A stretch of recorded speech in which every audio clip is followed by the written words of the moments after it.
মানিকগঞ্জের সিংগাইরে নাতনিকে ইফটিজিং এর প্রতিবাদ করায় নানা আজগরকে কুপিয়ে হত্যা করেছে দুর্বৃত্তরা।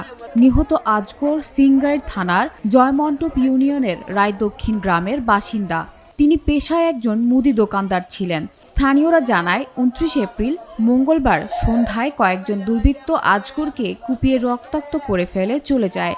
রাত 10টার দিকে সাভারের এনাম মেডিকেল কলেজ হাসপাতালে নিয়ে যাওয়া হলে কর্তব্যরত চিকিৎসক তাকে মৃত ঘোষণা করেন।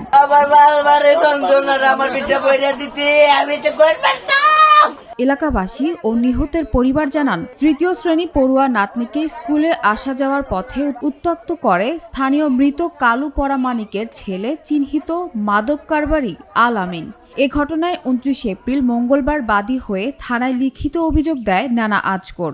আলামিনের খোঁজে পুলিশ আসার খবর পেয়ে ক্ষিপ্ত হয়ে এদিন সন্ধ্যায় আলামিনের নেতৃত্বে 15 থেকে 20 জন সন্ত্রাসী বাহিনী রামদা চাপাতি দিয়ে হাত পা মাথা সহ শরীরে বিভিন্ন স্থানে কুপিয়ে মৃত্যু নিশ্চিত করে চলে যায়।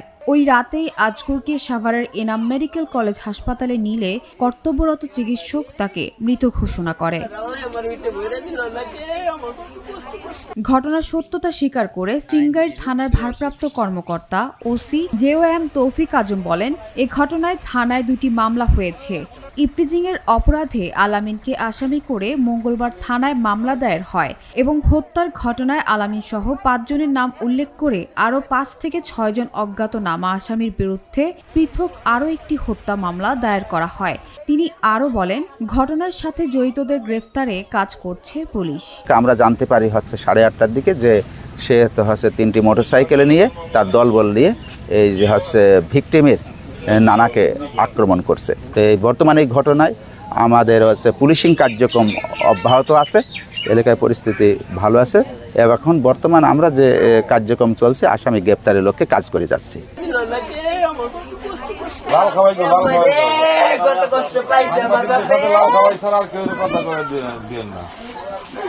আমার বাবা কত কষ্ট না পাইছে রে, কাছারে পিঠে ক্যাম্বা পড়ে ছিল। আবার পাইছে বলে পাথর দিয়ে উঠাইছে,